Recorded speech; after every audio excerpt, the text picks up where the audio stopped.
ஸ்ரீ வாசுதேவ மகாத்மியம் 28ஆம் அத்தியாயம் கிரியா யோகம். ராதா மற்றும் ஸ்ரீகிருஷ்ண வடிவங்களை குறித்த தியானம்.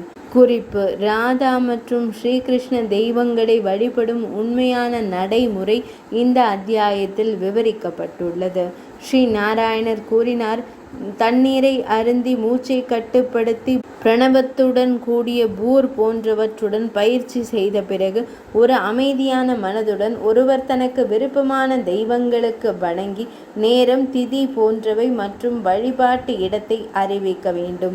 ஏகாந்த தர்மத்தை நிறைவேற்றுவதற்காக வாசுதேவரின் வழிபாட்டை நான் செய்வேன் என்ற புனிதமான சபதத்தை முறையான சங்கல்பம் எடுத்த பிறகு ஒருவர் நடைமுறை நியாசத்தை, அதாவது உடலின் பல்வேறு பாகங்களை தெய்வங்களுக்கு பிரார்த்தனைகள் அல்லது மந்திரங்கள் மற்றும் தொடர்புடைய சைகைகளுடன் ஒப்படைத்தல் அவற்றை செய்ய வேண்டும். நியாசத்தில் பின்வருபவை மந்திரங்கள்: 12 எழுத்து மந்திரமான பிரணவத்துடன் கூடிய நமோ பகவதே வாசுதேவாய, ஸ்ரீ மகாவிஷ்ணுவின் காயத்ரி மந்திரம், 8 எழுத்து நாராயண மந்திரம் மற்றும் 6 எழுத்து விஷ்ணு மந்திரம். பிரணவத்துடன் கூடிய விஷ்ணுவே நமக.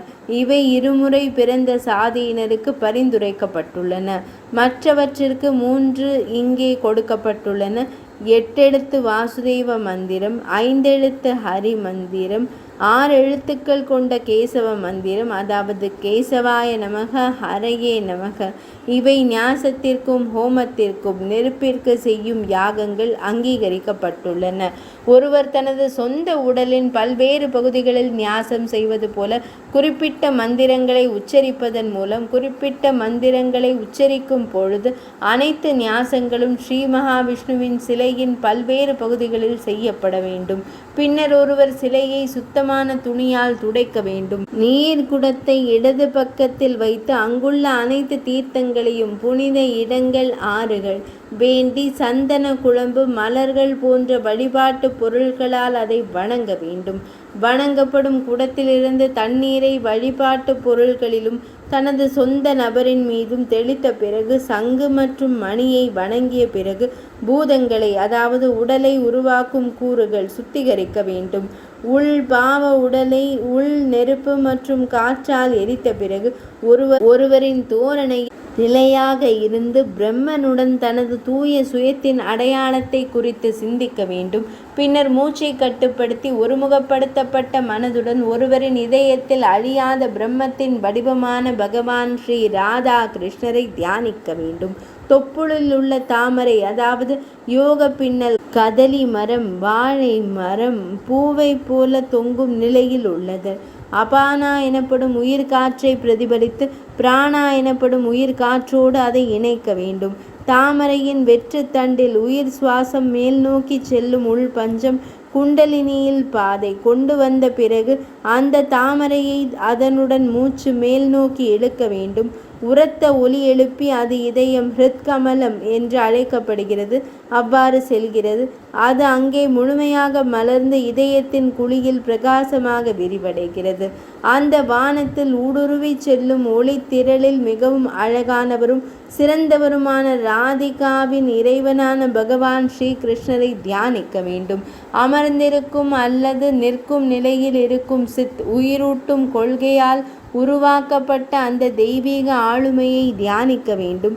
அவரை ஒரு இளைஞனாக 15 வயதிற்குட்பட்டவராக சிந்திக்க வேண்டும்.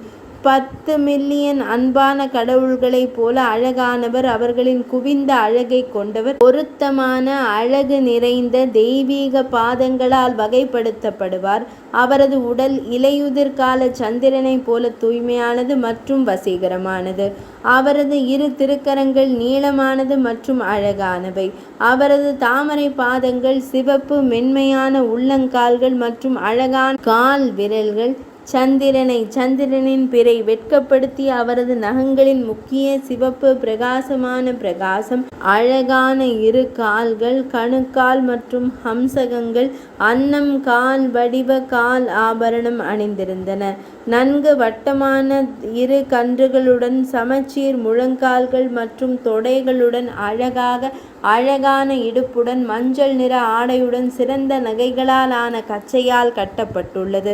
அவரது வீங்கிய வயிற்றுக்கும் ஆழமான தொப்புளுக்கும் இடையில் 3 மடிப்புகள். வயிற்றின் மேல் பகுதியின் தோல் மறைக்கப்பட்டுள்ளன. ஸ்ரீவத்சரின் வட்ட முடி கோட்டால் அலங்கரிக்கப்பட்ட ஒரு பரந்த மற்றும் உயர்ந்த, அதாவது நன்கு வளர்ந்த மார்பை கொண்டுள்ளது. பாய்ந்தோடும் கொத்து போன்ற ஆபரணங்களால் அலங்கரிக்கப்பட்டுள்ளது. 24 சரங்கள் குச்சார்த்தம் மற்றும் 100 சரங்கள் தேவச்சந்தம் மற்றும் பிறவற்றாலான முத்து கழுத்தணிகள், தங்க புனித கால் மற்றும் பல்வேறு வகையான நறுமணம் கொண்ட மலர் மாலைகளை அணிந்தவர். மணிக்கட்டுகளில் வளையல்களால் அலங்கரிக்கப்பட்டவர். மலர்ந்த சிவப்பு தாமரையின் அழகை கொண்டவர். சிறந்த இரத்தினங்களால் அமைக்கப்பட்ட பல எழுத்து ரீதியாக ஒன்றுக்கு மேற்பட்ட மோதிரங்களை கொண்டவர். அவரது விரல்களின் சிறிய மூட்டுக்களை ஒளிரச் செய்பவர். அனைவரின் மனதையும் கவர்ந்திழுக்கும் இனிமையான ஒலிக்கும் புல்லாங்குழலில் வாசிப்பவர். மறைக்கப்பட்ட காலர் எலும்புகளுடன் அகன்ற தோள்களை கொண்டவர். அவரது வலிமை மிக்க கைகளை சுற்றி கைப்பிடிகளுடன் பிரகாசிப்பவர். அதன் நறுமணத்தை விரும்பும் மிக அதிகமாக வட்டமிடும் கருப்பு தேனீக்களின் முனகல் சத்தத்துடன் சில்வன் மலர்களின் மாலையை அணிந்தவர். அவரது கழுத்தில் அலங்காரத்தில் சங்கம் போன்ற அலங்காரத்துடன் ஒரு வடிவமான கன்னம் மற்றும் பீம்பி பழம் போன்ற சிவப்பு உதடுகளுடன் பிரகாசிக்கும் லேசான வெள்ளை புன்னகையுடன் பிரகாசிக்கும் முழு நிலவு போன்ற முகம், எள் போன்ற அழகான மூக்கு, முதலை வடிவ காது வளையங்கள், அவரது சமச்சீர் காதுகளை ஒளிரச் செய்தல், அவரது செவிகளுக்கு மேலே பிரகாசிக்கும் வண்ணமயமான மலர்களின் கொத்து போன்ற செவி ஆபரணங்களால் அலங்கரிக்கப்பட்டவர். அவரது கன்னங்களின் அழகு சம வடிவ சிறிய பற்களின் சந்திரம் போன்ற பளபளப்பால் மேம்படுத்தப்பட்டுள்ளது. அவரது விழிகள் சிவப்பு நிற முனைகளுடன் அழகாகவும் தாமரையின் இதழ்களைப் போல நீளமாகவும் இருக்கும். அவரது நெற்றி அகலமாகவும் உயர்ந்ததாகவும் மையல் கடவுளின் வில் போன்ற புருவங்கள் வளைந்ததாக இருக்கும். தலையில் சுருள் மெல்லிய கருப்பு பளபளப்பான மற்றும் அதனால் மனதை ஈர்க்கும் சிறந்த நகைகளால் அலங்கரிக்கப்பட்ட கிரீடத்தை தனது தலையில் அணிந்திருப்பவர். பாசமுள்ள பார்வையுடனும் அன்புடனும் தனது மகிழ்ச்சியான மக்களை பக்தர்களை காண வேண்டும். மேலே விவரிக்கப்பட்ட ஸ்ரீகிருஷ்ணரை தியானித்து இடது பக்கத்தில் தேவி ராதையை தியானிக்க வேண்டும். 2 கைகள் தங்கம் போன்ற அழகான நிறம், சிவப்பு மஞ்சள் நிற சுத்தமான ஆடையை அணிந்த ராதிகா என்றழைக்கப்படும் தேவி ராதை பளபளப்பான ஆபரணங்களுடன் செவியணிகள் சிறந்த நகைகளால் அலங்கரிக்கப்பட்டு சமச்சீர் செவிகளை அலங்கரிக்கின்றன. கிளியின் அழகு போன்ற மூக்கு உடையவள் தேவி. 15 வயதிற்கு உள்ளான இளம் வயதுடையவள். மான் போன்ற இளம் விழிகளுடன் குண்டாக நீண்டு செல்லும் அடர்த்தியான மார்பகங்களுடன் மெல்லிய இடுப்பு மற்றும் பெரிய பிட்டங்களுடன் நகைகளால் அலங்கரிக்கப்பட்ட கச்சையால் அலங்கரிக்கப்பட்டவள். பல்வேறு தெய்வீக அல்லது புத்திசாலித்தனமான ஆபரணங்களால் அலங்கரிக்கப்பட்டவள். புன்னகையால் பிரகாசிக்கும் முழு மலர்ந்த தாமரை போன்ற முகத்துடன் இரத்தினம் பதித்த மோதிரங்கள், கைகள் மற்றும் வளையல்கள் போன்றவற்றால் அனைத்தும் நகைகளால் பிரகாசிக்கும் அவளுடைய சிறந்த கைகள், அவளுடைய தாமரை பாதங்கள், கூச்ச சுபாவங்கள் மற்றும் ஹஞ்சுக்களால் ஒரு வாத்துக்கால் போன்ற வடிவிலான கணுக்கால்களுக்கு ஒரு ஆபரணம் அலங்கரிக்கப்பட்டுள்ளன. அவளுடைய அகன்ற நெற்றியில் குங்குமப்பூவின் திலக அடையாளமும் நெற்றியில் ஒரு அலங்காரமும் பிரகாசிக்கின்றன. பிம்ப பழம் போன்ற உதடுகளுடன், சிவப்பு உதடுகளுடன், சிறந்த கன்னங்களுடன், மல்லிகை மலர்களால் அலங்கரிக்கப்பட்ட முடியின் ஜடைகளுடன் இறைவனை அன்புடன் பார்த்து கொண்டிருக்கிறாள். திருக்கரத்தில் தாமரை மலரை பிடித்திருக்கிறாள். மேற்கண்ட விளக்கத்தின் தேவி ராதையான ராதிகாவை தியானித்த பிறகு அவளுடன் இணைந்து இறைவனை வணங்க வேண்டும்.